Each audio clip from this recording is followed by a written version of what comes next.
கார்த்திக், எங்க வீட்ல ரொம்ப ஃபோர்ஸ் பண்ணி. இல்ல எனக்கு தெரியும். சொல்றது கொஞ்சம் கேளு கார்த்திக். எங்க வீட்ல என்ன எவ்வளவு கட்டாயப்படுத்தினாங்க தெரியுமா? வேற வழியே இல்லாம தான் நான் இந்த மேரேஜ் ஒத்துக்கிட்டேன். சீ, போய் சொல்லாத. என்னோட பணக்காரனா வேற ஒருத்தன் கிடைச்சது நீ எனக்கு துரோகம் பண்ணிட்ட. அதான் உண்மை. ஆமா, லவ்வை விட எனக்கு லைஃப் தான் முக்கியம். ஏன் விருப்பப்படிதான் இந்த மேரேஜ் நடந்துச்சு. இவ்வளவு ஈஸியா சொல்ற? நான் எவ்வளவு சின்சியரா உன்னை லவ் பண்ண தெரியுமா? இத பாரு, லவ் பண்றவங்க தான் கல்யாணம் பண்ணிக்கணும், ஏதாவது சட்டம் இருக்கா? இதெல்லாம் சீரியஸா எடுத்துக்காத. அப்போ நீ என்ன லவ் பண்ணவே இல்லையா? லவ் பண்ண இல்லன்னு சொல்லலையே. அப்போது கரெக்ட்ன்ற மாதிரி தோணுச்சு. ஆனா இப்போ நான் எடுத்த முடிவு தான் சரி. நீ இந்த மாதிரி பண்ணுவேன் நான் கொஞ்சம் கூட நினைச்சு பார்க்கல.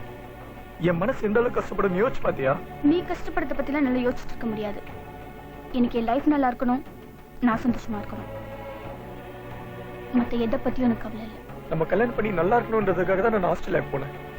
பழைய கதையை பேசிட்டு இருந்தா நோ யூஸ் கார்த்திக். லவ்ன்றது வேற, லைஃப்ன்றது வேற. என் லைஃப் நல்லா இருக்கணும்னு எடுத்த முடிவு இது, புரிஞ்சுக்கோ. ஒரு வருஷம் உனக்காக நான் உன்னையே நினைச்சு வாழ்ந்துட்டு இருந்தேன். ஒரு நிமிஷத்துல உன் மனசை மாத்திக்கிட்டல. ஓகே, இப்ப என்னதான் பண்ணுன்ற? லவ்வை விட பணம் தான் ரொம்ப முக்கியம் நினைச்சிட்டேன்.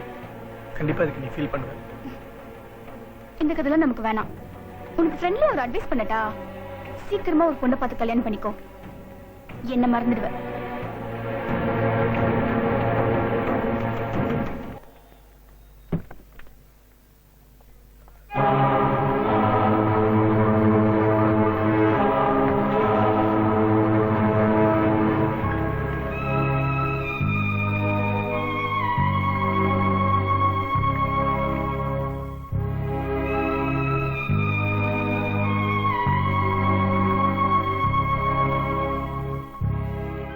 Biggest, latest Bollywood blockbuster only on Eros Now.